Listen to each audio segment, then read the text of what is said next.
Welcome to the presentation for Unit 13, Media and Human Rights. Let's see the outline of topics in today's discussion. We'll recall the history and development of human rights, describe the conceptual and legal frameworks of human rights, discuss the emerging issues related to media, society, and civil liberties, and analyze the media processes in relation to the representation of human rights issues.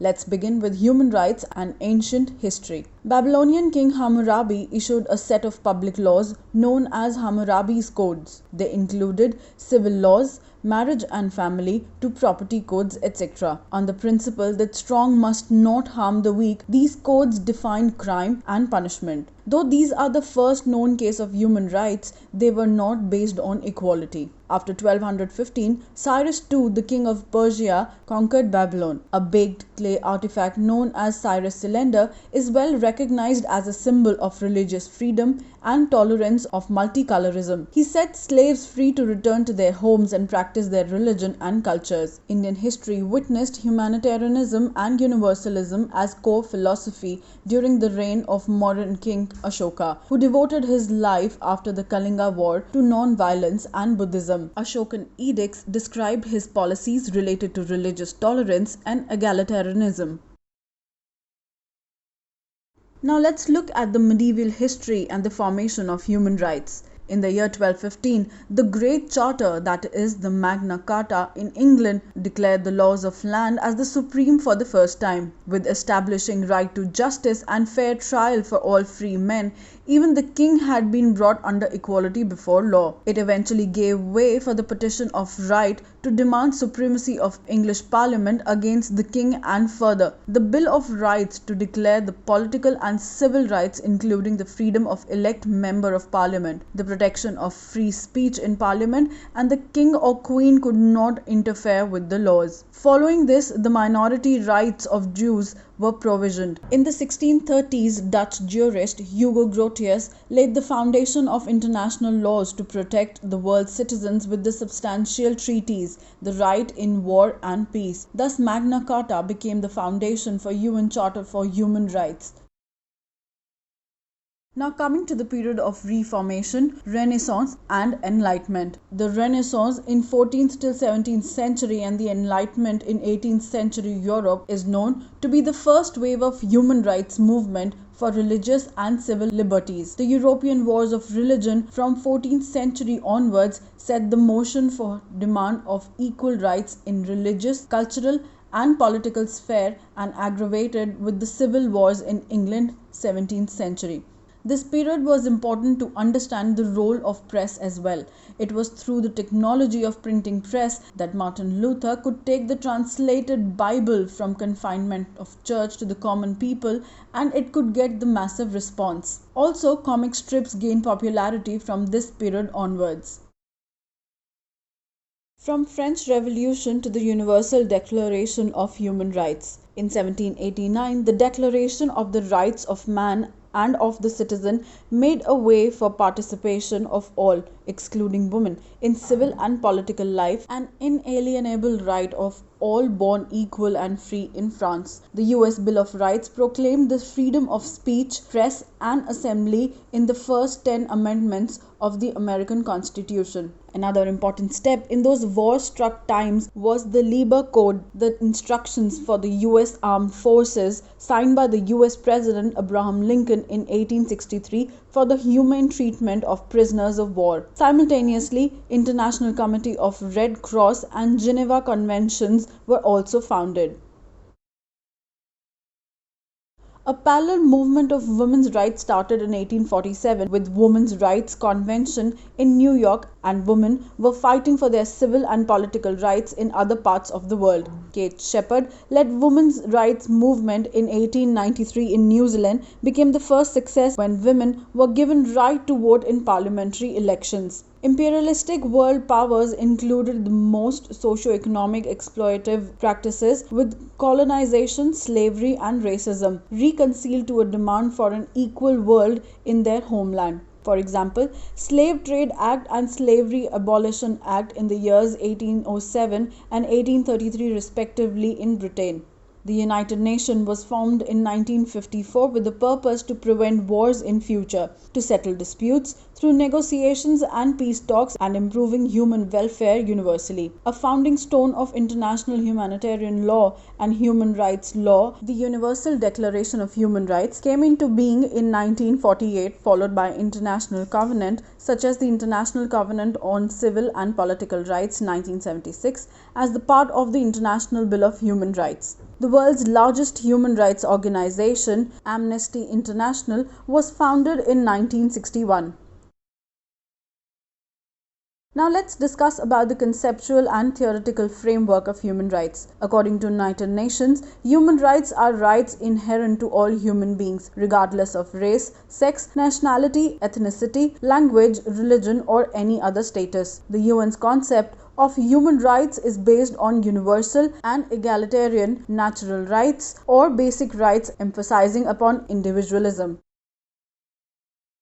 There are two different theories of rights. Let's see what they are. Negative and positive rights theory. A close scrutiny of human rights provides another set of theories which is called as positive and negative rights theory. Based on rights, legislation and practice, negative rights are the individual liberties enjoyed through non-interference by others. For example, the right to vote. Positive rights are social guarantees against actual and threatened deprivations of at least some basic needs. Those are affirmative action by state and society to protect individual rights. The second generation rights are predominantly positive or welfare rights. For example, education, employment, healthcare, etc., where state or government guarantee the fair opportunities for participation to the weaker sections of the society. Let's see what critique is. Social theories fail to address individual concern due to constructed social hierarchies and single perspective of Western modernity. By taking individual as an active agent and development as interdependent phenomena, complexities can be understood in the form of three conventional dichotomies: tradition and modernity. The concept of modernity often conflicts with the traditional values of cultured and third world countries. We need to work in a cohesive observers and participant culture where, using our own experiences, we can critically assess and amend the malpractices within cultures. For example, female circumcision, caste-based discrimination and superstitions, etc. Journalists need to develop more inclusive stories by spending more time in the field with the locals, building an understanding of right and wrong of the tradition rather than just relying for the stories on external organization. Universality and relativism. There cannot be a single solution for problems of similar nature everywhere. The context, the people, their values matter, and we should look at the indigenous traditions to seek answers thereof. However, you have to be cautious while judging the practices as right or wrong. The best way to do so would be to see that the practice in question should not be a breach of anyone's individual right. Individualism and collectivism. Solidarity rights pertains primarily to certain collective concerns such as peace, culture, development and ecological balance, while International Bill of Human Rights recognizes only individual rights. Here again we can take example of environment protection. By promulgating the Asian cultural philosophy of worshipping nature, we can receive various eco-friendly traditions towards nature conservation. Universal Declaration of Human Rights. The UN Charter of Universal Declaration of Human Rights is an amalgamation of the total philosophy of human rights, and the same rights are listed down. Indian Constitution and Human Rights. The Indian Constitution significantly assimilated all negative and positive human rights in Part 3 and 4, providing the fundamental rights and the directive principles of state policy. Fundamental right, Article 12 till 35, advanced the avowed goals of the Constitution, namely secularism, socialism, equality and justice. Article 14, 15 and 16 of the Constitution mandate, therefore, equality before the law and equal protection of the laws without consideration of religion, race, caste, sex and descent, place of birth or residence.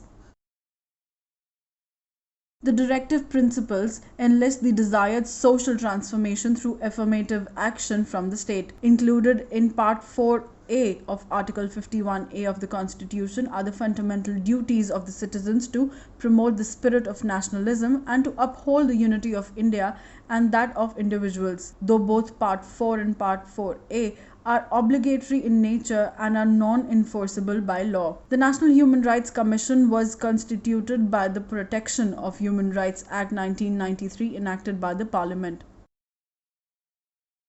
Democratic policy, mass media and processes. Relationship between media and political system can be understood through power theories and normative theories of press. Power theory states how any political system cannot sustain itself on coercion and needs consent of peoples eventually. The normative theory of press describes different system of media working towards this consent in different political structure ranging from authoritarian to democracies. Let's understand some media processes. Priming. The news is provided with the meaning also through placing or ordering. Media and human rights. The stories according to the inverted pyramid, that is from most important to lesser important. This function is called priming.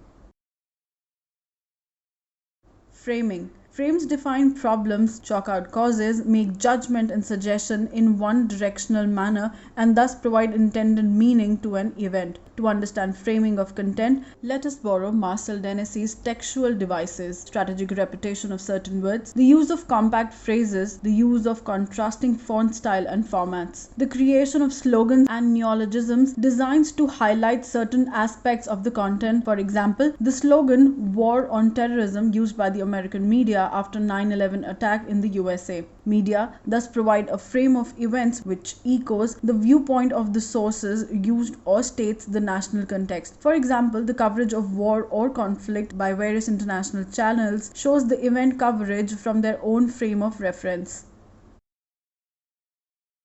Representation of social identities. Caste is an embedded system of social stratification in Indian social structure. It has been defined by various sociologists as hereditary, localized, endogamous group. Class is a Marxian notion based on economy. In complex and diverse social structures in India, the backward classes have been attached primarily with scheduled caste and scheduled tribe and the other backward castes. Gender is a social construct dividing man and woman on the basis of family, work, and most importantly, power equations in society. Based on patriarchal structures in society, women universally have been treated as second sex or others.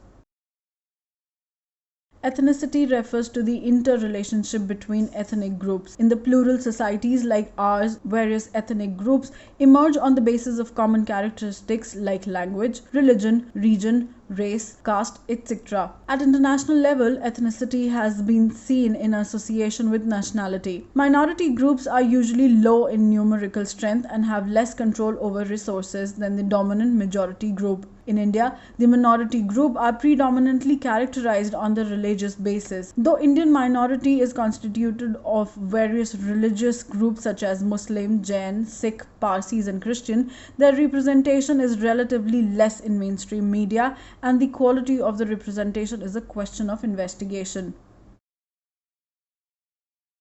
Participatory media to achieve human rights. When mainstream media are part of the process of normalization of inequality and legitimate report of bad news fail to explain causes, reports often stigmatize or stereotype local actors and socialites as a result. Participatory media is making its mark to sensitize the marginalized group towards their human rights and building a bridge between the remote areas and government to bring a real change on ground. Mostly civil society and non-governmental organization-led participatory media is observed to work upon 5 policy areas that are pertinent to democratic communication rights: access to information, the availability of information, media competency, dialogue and privacy. Since radio is still the major medium of information accessible in rural India, the community radio through community engagement is a crucial and effective way to raise important issues. This is all for this unit. Thank you.